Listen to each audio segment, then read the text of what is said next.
Mesdames, Messieurs, bonjour. Très heureux de vous retrouver pour ce nouveau JT Cultures et Marchés enregistré ici en région Picardie. Alors, nous commencerons cette émission en parlant de la Russie qui souffle le chaud et le froid sur les marchés à l'approche de la moisson. Nous poursuivrons cette édition par un détour vers la Scandinavie où le sec fait parler de lui. Nous essaierons ensuite de comprendre ce que l'on appelle la pression récolte et son impact sur les cours. Puis, nous parlerons de la chute des cours du soja.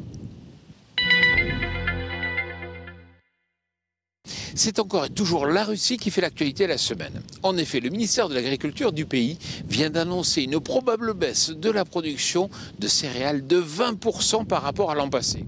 En blé, cela donnerait une récolte de 68 millions de tonnes, proche des dernières estimations les plus pessimistes. Mais pour le moment, le marché ne réagit pas et attend que les analystes privés russes donnent eux aussi leurs pronostics sur ce qui est, bien sûr après les résultats du mondial de foot, le chiffre le plus convoité en Russie.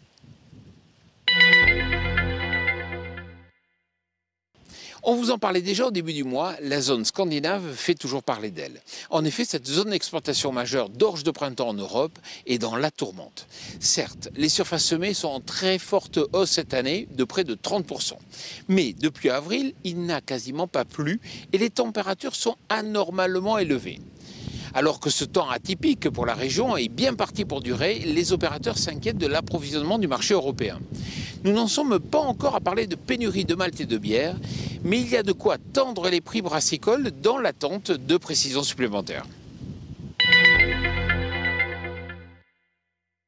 Vous le savez, nous sommes en pleine période de ce que l'on appelle la pression récolte. Alors c'est un phénomène assez normal, assez naturel, puisqu'il s'agit pour les agriculteurs de pouvoir déstocker, de pouvoir récupérer du cash pour payer bien sûr leurs factures. Et puis à l'inverse, il y a les acheteurs qui sont prêts à négocier au maximum l'achat des lots puisqu'ils savent qu'ils sont en situation plutôt avantageuse.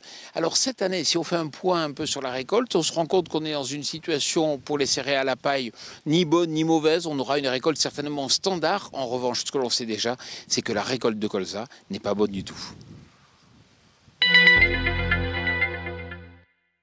Moins 18%, c'est ce qu'ont perdu les cours du soja sur Chicago en un mois.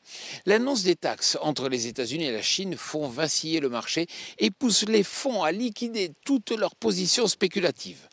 Alors certes, les cultures sont belles, les stocks US sont importants et les surfaces ne sont peut-être pas aussi basses que prévu. Mais un retour des cours du soja au plus bas depuis 10 ans semble exagéré aux yeux de nombreux opérateurs. D'ailleurs, la Chine pourrait bien acheter du soja US la semaine prochaine et ce malgré la taxe de 25% mise en place ces dernières semaines. Alors si vous aussi vous recevez un email vous informant de la mise en ligne de ce JT, bien sûr n'hésitez pas à le transférer à tous vos amis. Cela nous aide chaque semaine à mieux faire connaître notre émission.